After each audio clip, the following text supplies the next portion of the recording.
Experience Car movie in Dolby Atmos and Vision. Please download and subscribe ETV Win.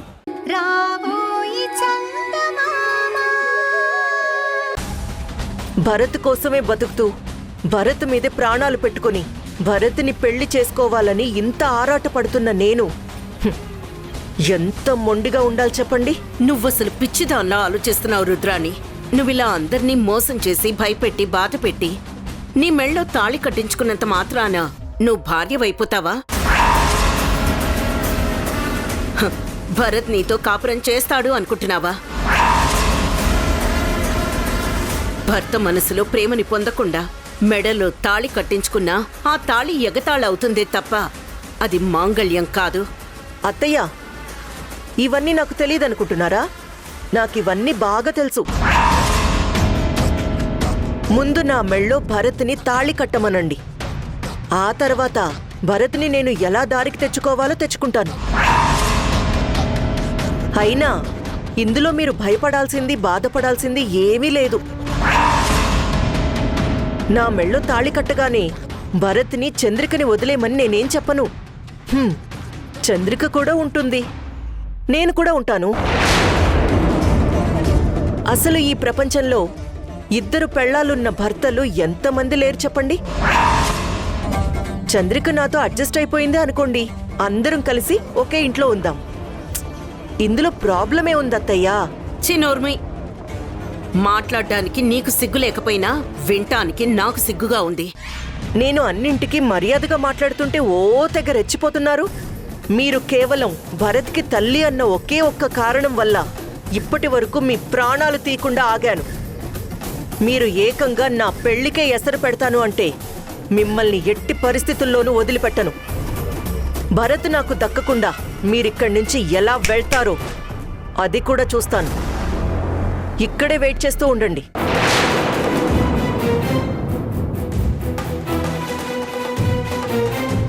అమ్మ చంద్రిక, ఎట్టి పరిస్థితుల్లోనూ ఈ రుద్రాణి ప్రపోజల్కి ఒప్పుకోవద్దు. నా కోసం నీ జీవితాన్ని నాశనం చేసుకోవద్దమ్మా. నా ప్రాణం పోయినా పర్వాలేదు, నువ్వు మాత్రం భరత్ని వదిలిపెట్టడానికి వీల్లేదు.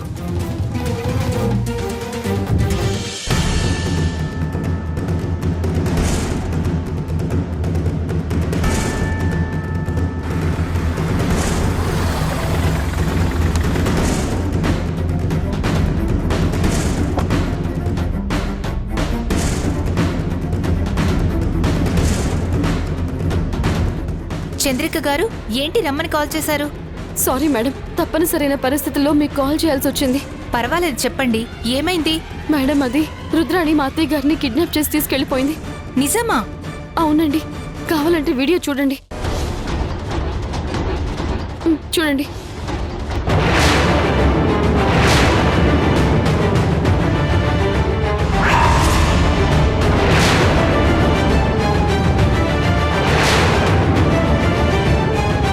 మేడం, యాక్చువల్గా నేను పోలీస్ స్టేషన్కి వచ్చి కంప్లైంట్ ఇద్దాం అనుకున్నాను. కాకపోతే నేను అక్కడికి పోలీస్ స్టేషన్కి వచ్చి కంప్లైంట్ ఇచ్చినట్టు ఆ రుద్రానికి తెలిసిందంటే అది అత్తయ్య గారిని ఏమైనా చేస్తుంది మేడం. ఎందుకంటే డిపార్ట్మెంట్లో తనకి సంబంధించిన మనుషులు చాలా మంది ఉన్నారు. ఎవరో ఒకరు లీక్ చేస్తారు. అందుకే మిమ్మల్ని పర్సనల్గా రమ్మని ఫోన్ చేశాను మేడం. మీరు ఎలాగైనా సరే మా అత్తయ్య గారిని ఎక్కడ దాచిపెట్టిందో ఆ రుద్రాణిని పట్టుకొని అత్తయ్య గారిని విడిపించాలి మేడం. తను ఫోన్ చేసి ఇంకేమైనా మాట్లాడిందా? తన డిమాండ్స్ ఏంటి? ఇంకా తనకి వేరే డిమాండ్స్ ఏముంటాయి మేడం? భరత్ గారినిచ్చి పెళ్లి చేయాలట. అది గనక జరగకపోయినా ఈ విషయం బయట తెలిసినా అత్తయ్య గారిని చంపేస్తాను అని కూడా బెదిరిస్తోందండి. అందుకే మీకు కాల్ చేసి పర్సనల్గా రప్పించాల్సి వచ్చింది. మ్యామ్, ప్లీజ్ మ్యామ్, ఎలాగైనా సరే మా అత్తయ్య గారిని మీరు కాపాడాలి. తన ఫోన్ ఎక్కడి నుంచి వచ్చింది, ఏ ఏరియాలో ఉంది, ట్రేస్ అవుట్ చేసి పట్టుకోండి. మీరు ధైర్యంగా ఉండండి మేడం. ఆ రుద్రాన్ని మీ అత్తయ్య గారిని ఎక్కడ దాచినా సరే పట్టుకుని మీకు అప్పగించే బాధ్యత నాది. మీరు టెన్షన్ పడకండి, మీ అత్తయ్య గారు సేఫ్గా తిరిగొస్తారు.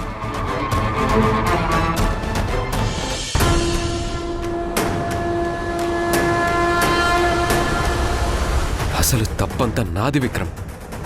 అప్పుడే నేను రుద్రాణిని పీక పిసికి చంపేస్తే ఈ పరిస్థితి వచ్చేదే కాదు. మా విషయంలో తను ఎన్ని పాపాలు చేసిందో, నన్ను చంద్రికని విడగొట్టాలని ఎన్ని నాటకాలాడిందో అన్నీ తెలిసి కూడా తనని ప్రాణాలతో వదిలేయటం నాదే తప్పు.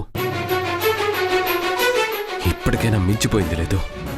ఆ రుద్రాని ప్రాణం తీసేస్తాను. ఇంకా తనని వదిలేస్తే ఇంకెంతమంది జీవితాలతో ఆడుకుంటుందో. అలాంటి దుర్మార్గురాలు ఈ ప్రపంచంలో ఉండకూడదు. మనిషిని చంపడమే పరిష్కారం అయ్యుంటే అది ఎప్పుడో జరిగుండేది. మీ సమస్యకి పరిష్కారం రుద్రాణి చావు కాదు భరత్ గారు. అంటే నేనిప్పుడు ఈ పెళ్లికి ఒప్పుకోవాలా? అది జరగని పని. ఏం జరిగినా సరే నేను మాత్రం రుద్రాణిని పెళ్లి చేసుకునేదే లేదు. మీరేం టెన్షన్ పడకండి. ఇప్పుడే కదా తన మనసులో ఏముందో బయటపెట్టింది. చిన్నగా తనెక్కడుందో అడిగి తెలుసుకుందాం. ఏదో ఒక విధంగా రుద్రాణిని మాయ చేసి ఆ రుద్రాణి దగ్గర నుంచి మీ అమ్మగారిని సేఫ్గా తీసుకొచ్చి మీకు అప్పగించే బాధ్యత నాది. నన్ను నమ్మండి భరత్ గారు. చూడండి విక్రమ్, మీ నుంచి నేను కోరుకునేది ఈ సాయం కాదు. చెప్పండి, ఏం చేయమంటారు? చంద్రికతో మీరు మాట్లాడాలి. మా అమ్మని కాపాడడం కోసం నన్ను రుద్రాన్ని పెళ్లి చేసుకోమని ఫోర్స్ చేస్తుంది. తనకి నేను ఎంత నచ్చ చెప్పినా అర్థం అవ్వట్లేదు. విక్రమ్, నువ్వైనా తనకు అర్థమయ్యేటట్టు చెప్పు ప్లీజ్. అలాగేనండి, నేను మాట్లాడతాను.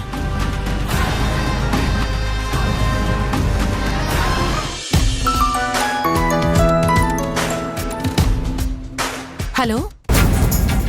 హాయ్ నీరజ డార్లింగ్, ఏం చేస్తున్నావు నువ్వు? మేడం మీరేనా? నిన్నంత ప్రేమగా డార్లింగ్ అని నేను తప్ప ఇంకెవరు పిలుస్తారే? నేనే. ఏంటి మేడం ఇది? మీనాక్షి గారిని మీరు తీసుకుపోయారు కదా, ఎందుకు మేడం ఇలాంటి పనులు చేస్తున్నారు? పాపం మీనాక్షి గారికి వీళ్ళు తప్ప ఇంకెవరూ లేరు. మీరిట్లా చేయటం ఏం బాగోలేదు మేడం. ఒసే నీరజ, నేను నీకు ఫోన్ చేసింది నీతో క్లాసులు పీకించుకోవడానికి కాదు.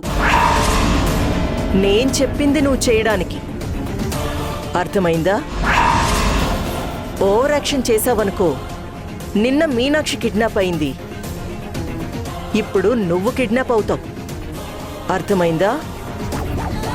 వద్దు మేడం, ఏం చేయమంటారో చెప్పండి. నువ్వు అక్కడే ఉంటావు కదా. చంద్రిక ఏమన్నా నేను ఫోన్ చేసిన విషయం, మీనాక్షిని కిడ్నాప్ చేసిన విషయం పోలీసులకి చెప్తుందేమో నాకు ఇన్ఫర్మేషన్ ఇవ్వాలి. నేనా? నాకు తెలిసే నువ్వు నాకు శత్రువుగా మారిపోయావు. నువ్వు చెప్పవని నాకు తెలుసు. పోనీ ఒక పంచే, మీనాక్షి గారు ప్రాణాలతో బతికుండాలి అంటే నేను అడిగినట్టుగా భరత్కి నాకు పెళ్లి చేయడం మంచిదని ఆ చంద్రికకి కాస్త అర్థమయ్యేటట్టు చెప్పు. లేదు మేడం, అలా చెప్పడం నా వల్ల కాదు. అయినా మీరు చేస్తుంది తప్పు మేడం. ఏయ్, ఓవర్ యాక్షన్ చెయ్యకు నీరజ. మర్యాదగా నేను చెప్పినట్టు చేశావా సరే సరి, లేదంటే మీనాక్షి గారు తినే అన్నంలో విషం పెట్టి చంపేస్తాను.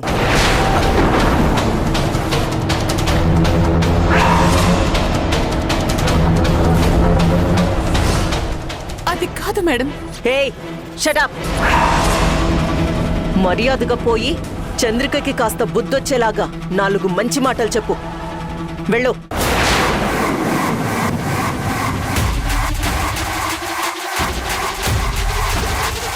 చంద్రిక, చంద్రిక. ఏమండి, మీకు దండం పెడతానండి. ఇప్పుడు మాత్రం నా మాట వినండి. నన్ను కాదని మీరు ఏ ప్రయత్నం చేసినా అది వృధానే అవుతుంది. ఆ రుద్రాణి అనంత పని చేస్తుందండి. ఇప్పుడు మనం నిర్ణయం తీసుకోవాల్సిన సమయం వచ్చింది. చంద్రిక, నువ్వు ఏం చేయమన్నా చేస్తాను, కానీ రుద్రాణిని పెళ్లి చేసుకోవాలన్న మాట మాత్రం నా దగ్గర చెప్పొద్దు. అర్థమైందా? అయ్యో, ఇప్పుడెలా అండి? తనని ఒప్పించేదెలా? ఇప్పుడు అత్తయ్య తన చేతిలో ఉన్నారు. మనం ఏదైనా తొందరపాటు నిర్ణయం తీసుకున్నామంటే తను అసలే ఫ్రస్ట్రేషన్లో ఉంది. ఏదైనా చేస్తుంది. ముందు మనకున్న టార్గెట్ అత్తయ్య గారిని కాపాడుకోవడం మాత్రమేనండి. అందుకని పోయి రుద్రాణి మెడలో తాళి కట్టమంటావా? నేను చేసుకోను అని నిర్మోహమాటంగా చెప్పే, ఏం చేస్తుందో చూద్దాం. చంద్రిక, చంద్రిక. ఏమైంది నిర్జా? ఇదిగో ఇప్పుడే రుద్రాణి ఫోన్ చేసింది. ఏమంటుంది? ఏముంటుంది? ఇంకే ఉందండి, పాత పాటే. ఎలాగైనా సరే భరత్ బాబుని ఈ పెళ్లికి ఒప్పించాలంట, లేదంటే మీనాక్షి గారు తినే తిండిలో విషం కలిపి చంపేస్తానని బెదిరిస్తుంది.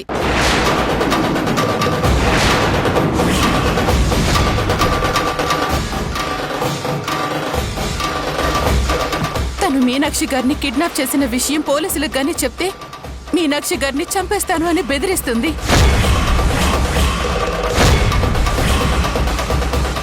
మీరేమైనా పోలీసులకి చెప్తారేమోనని నన్ను కాపలా కాయమని చెప్తుంది చంద్రిక.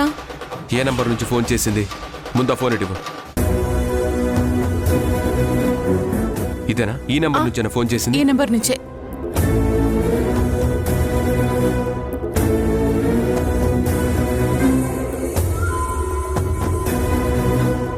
ఏమైందండి? ఫోన్ కలవటం లేదు.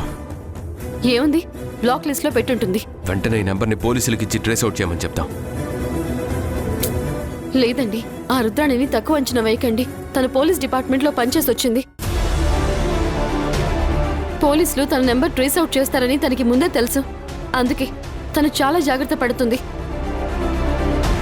మనం వెతికినా గానీ బహుశా అడ్రస్ దొరక్కపోవచ్చు. ఎందుకంటే తను టెక్నికల్ గా అన్ని విషయాలు తెలిసిన మనిషి. తనను ట్రేస్ అవుట్ చేయడం అంత ఈజీ కాదండి. మనం ఎన్ని రకాల ప్రయత్నాలు చేసినా ఇప్పటికిప్పుడు రుద్రాణినైతే మనం పట్టుకోలేము. ఏదైనా చేస్తే అత్తయ్య గారి ప్రాణాలకే ప్రమాదం అవుతుంది. అత్తయ్య గారు తన చేతిలో ఉన్నంత వరకు మనం రుద్రాణిని ఏమీ చేయలేమండి. ఇప్పుడు తనని దారికి తెచ్చుకోవాలి అంటే ఉన్న ఒకే ఒక్క మార్గం, మీరు తన ప్రపోజల్కి ఒప్పుకుంటున్నట్టుగా ఒకే ఒక్క ఇన్ఫర్మేషన్ ఇద్దాం. ఇన్ఫర్మేషన్ ఇవ్వడం ఏంటి? ఒక్కసారి నేను గనక పెళ్లికి ఒప్పుకున్నానంటే తను ఫిక్స్ అయిపోతుంది. అనుకున్నది అనుకున్నట్టు జరగకపోయిందంటే అప్పుడైనా గానీ అమ్మ ప్రాణానికి ప్రమాదమే. తను భయపెడుతుంది కదా అని నేను భయపడిపోయి నేను తనతో పెళ్లికి ఒప్పుకోవడం అనేది చాలా తెలివి తక్కువ పని అవుతుంది చంద్రిక. లేదు బాబు, ఇప్పుడున్న పరిస్థితుల్లో చంద్రిక చెప్పింది నిజం. పెళ్లి ఒప్పుకుంటున్నట్లుగా తనకొక మాట చెప్పండి. ముందు మీనాక్షి గారి ప్రాణాలు కాపాడినట్టు అవుతుంది. ఆ తర్వాత ఏం చేయాలన్నది ఆలోచిద్దాం. నువ్వు కూడా అదే మాట అంటున్నావేంటి నీరజ? నేను రుద్రానికి భయపడి పెళ్లికి ఒప్పుకోవాలా? ఇంపాసిబుల్. ప్రాణం పోయినా ఆ పని మాత్రం చేయను. మా అమ్మని ఎలా కాపాడుకోవాలో నేను కాపాడుకుంటాను. ఏమండి? ఏం చేద్దాం చంద్రిక? ఎంత చెప్పినా భరత్ బాబు ఒప్పుకోవట్లేదు. తనేమో మీనాక్షి గారిని అడ్డం పెట్టుకుని నాటకం ఆడుతుంది. ఇప్పుడేం చేయాలి? ఎలా మీనాక్షి గారిని కాపాడుకోవాలి?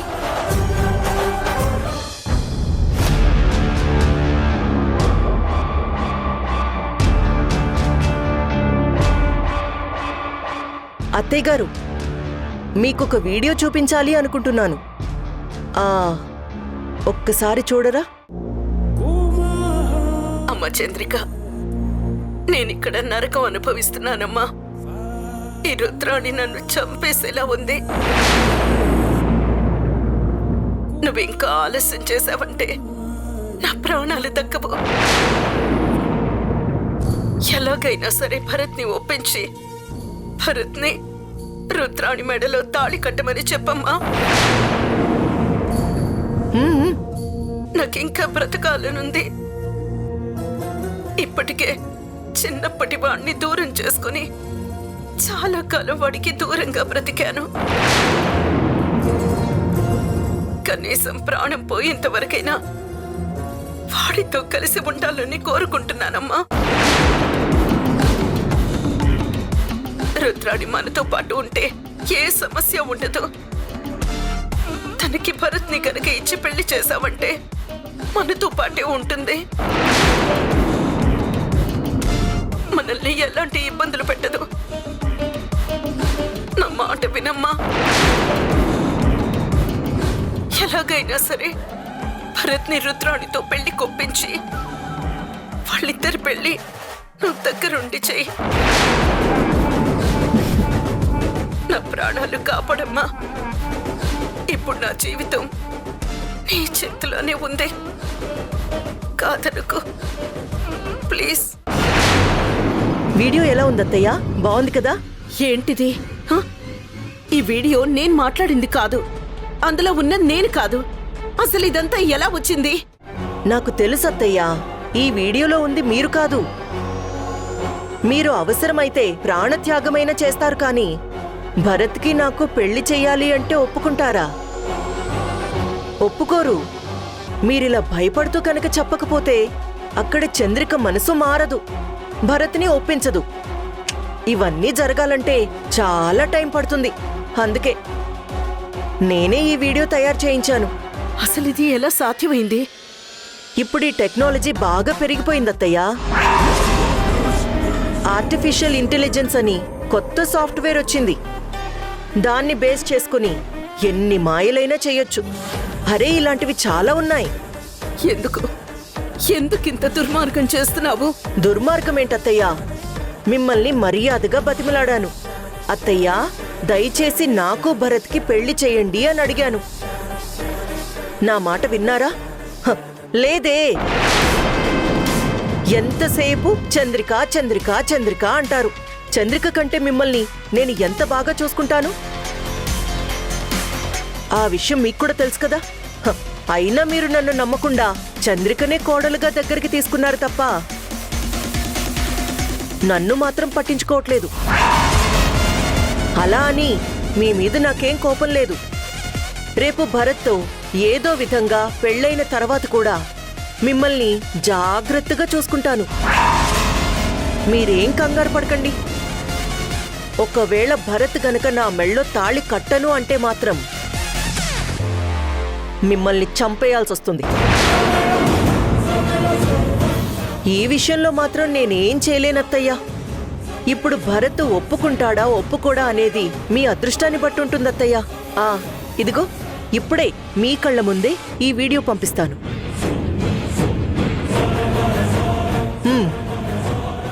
చూడు రుద్రాణి, నువ్వు పాపాల మీద పాపాలు చేసుకుంటూ వెళ్ళిపోతున్నావు. ఏదో ఒక రోజు నీ పాపాలు పండుతాయి. అప్పుడు నువ్వు చేస్తున్న పనులన్నింటికీ కలిపి శిక్ష అనుభవించాల్సి వస్తుంది.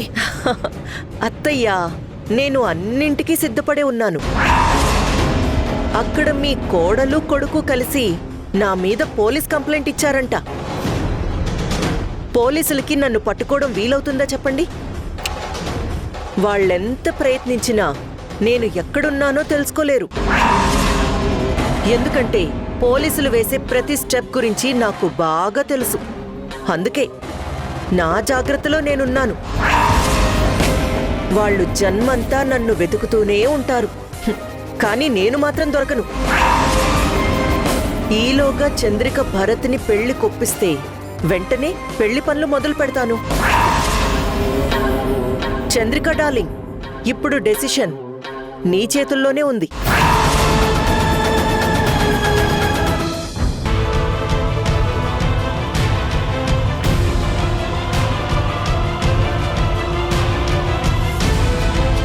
మేము సాధ్యమైనంత వరకు రుద్రాని పట్టుకోవడానికే ట్రై చేస్తున్నామండి. కానీ తనెక్కడుందో ఏంటో మాకు తెలియడం లేదు. అదేంటి మేడం, మీరే అలా అంటే అలాగా? పోలీస్ డిపార్ట్మెంట్ వాళ్ళు తలుచుకుంటే జరగంది ఏమైనా ఉంటుందా? మీరే పట్టుకోలేకపోతున్నామంటే నాకు నమ్మబుద్ధి కావడం లేదు. సార్, రుద్రాని ఇంతకు ముందు డిపార్ట్మెంట్లో పనిచేయడం అనేది తనకు ప్లస్ పాయింట్ అయింది. అందుకే మేం వేసే ప్రతి స్టెప్పు తనకు ముందుగానే తెలిసిపోతుంది. అందుకే తను చాలా జాగ్రత్త పడుతుంది. అప్పటికి మా ప్రయత్నాలు మేము చేస్తూనే ఉన్నాం. కానీ మా ప్రతి మూమెంట్ని తను తెలుసుకొని తెలివిగా తప్పించుకుంటుంది. ఫోన్ సిగ్నల్ బట్టి ట్రేస్ అవుట్ చేద్దామని కూడా ప్రయత్నించాం. కానీ ఎక్కడ కూడా అడ్రస్ దొరకడం లేదు. అడ్రస్ కోసం సెర్చ్ చేస్తే అది వేరే కంట్రీ చూపిస్తుంది. ఆ సెల్ ఫోన్ నెంబర్స్ ఎవరి పేరు మీద ఉన్నాయో అన్నీ ట్రేస్ చేస్తూ ఉంటే ఆ డేటా ఏది దొరకడం లేదు. అందువల్ల రుద్రాని ఎక్కడున్నదనేది కనిపెట్టలేకపోతున్నాం. అలా అని వదిలేస్తారా మేడం? ఏదో విధంగా మన ప్రయత్నం అయితే మనం చేయాలి కదా. నేను ఆల్రెడీ ఎస్పీ గారితో మాట్లాడాను. ఆయన స్పెషల్ టీంని ఏర్పాటు చేస్తున్నారు. కనీసం 2-3 రోజులైనా పడుతుంది. 2-3 రోజులంటే ఎలా మేడం? ఈ లోపల రుద్రాణి ఏం చేస్తుందోనని భయంగా ఉంది. చంద్రిక, ఇదిగో రుద్రాణి ఇంకో వీడియో పంపించింది. మేడం, అమ్మ చంద్రిక, నేనిక్కడ నరకం అనుభవిస్తున్నానమ్మా. ఈ రుద్రాణి నన్ను చంపేసేలా ఉంది. భరత్ని రుద్రాణి మెడలో తాళి కట్టమని చెప్పమ్మా.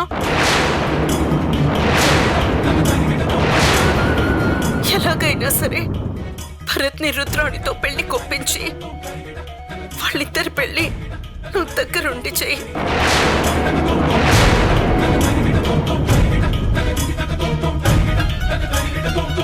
లేదు, అమ్మ ఎప్పుడు ఇంతలా భయపడుతూ మాట్లాడలేదు. ఆ రుద్రాణి ఏదో మాయ చేసుంటుంది. దీన్ని అస్సలు నమ్మడానికి వీల్లేదు. అదేంటండి అలా మాట్లాడుతున్నారు? అవతల అత్తయ్య గారి పరిస్థితి ఎలా ఉందో ఊహించండి. ఇది నిజం కాదని మనం అనుకుంటున్నాం. ఒకవేళ ఇదే నిజమైతే అత్తయ్య గారు డేంజర్లో ఉన్నట్టే కదా. మనం తెలిసి కూడా ఇగ్నోర్ చేయడం కరెక్ట్ అంటారా? అవును భరత్ గారు, చంద్రిక గారు చెప్పేది కూడా నిజమే. ఒకవేళ ఇదే నిజమైతే మీనాక్షి గారి పరిస్థితి ఏంటో ఒక్కసారి ఆలోచించండి. పోలీసులు కూడా ట్రేస్ అవుట్ చేయడానికి కనీసం 3 days టైం పడుతుందంటున్నారు. ఈ లోపల అక్కడ ఏదైనా జరగరాంది జరిగితే, మీనాక్షి గారు ప్రాణాలతో పాటు దక్కకపోతే అప్పుడు ఎలా అండి? రుద్రాణి గురించి మీకు తెలియందేమీ లేదు. తను చాలా మొండి మనిషి. ఒక రకంగా చెప్పాలి అంటే తనది ఒక సైకిక్ క్యారెక్టర్. అలాంటి మనిషి మీనాక్షి గారిని ఊరికే వదిలేస్తుందని నేను అనుకోవడం లేదు. ఎందుకైనా మంచిదండి, మీరు ముందు మీ అమ్మగారిని కాపాడుకోవడం కోసమైనా రుద్రాణి చెప్పిన ప్రపోజల్కి ఒప్పుకుంటున్నట్టుగా తనకు ఇన్ఫర్మేషన్ ఇవ్వండి. ఏంటి విక్రమ్, వీళ్ళంటే ఏదో టెన్షన్లో మాట్లాడుతున్నారు, నువ్వు కూడా అలాగే మాట్లాడతావా? నేనే కాదండి, ఎవరైనా కూడా ఇప్పుడున్న పరిస్థితుల్లో ఇలాగే మాట్లాడతారు. యా అండి, అటు మీ అమ్మగారు ఒప్పుకోమని చెప్తున్నారు, ఇటు నేను ఒప్పుకుంటున్నాను. అలాంటప్పుడు ఈ ప్రపోజల్కి మీరెందుకు ఒప్పుకోవట్లేదు? చూడండి భరత్ బాబు, మనమేం చేసినా మీనాక్షి గారు ప్రాణాలతో ఉండాలి. ఆవిడ ప్రాణాలతో ఉంటే మనమేం చేసినా చెల్లుతుంది. ముందు ఆవిడ్ని కాపాడుకోవడం అనేది మాత్రమే మనం ఆలోచించాలి. ఇంకేం ఆలోచించొద్దు బాబు. వెంటనే పెళ్లికి ఒప్పుకుంటున్నట్లుగా ఒక సమాచారం రుద్రానికి చేరేటట్టు చెయ్యండి. మిగతాదేం జరగాలో అప్పుడు చూసుకుందాం.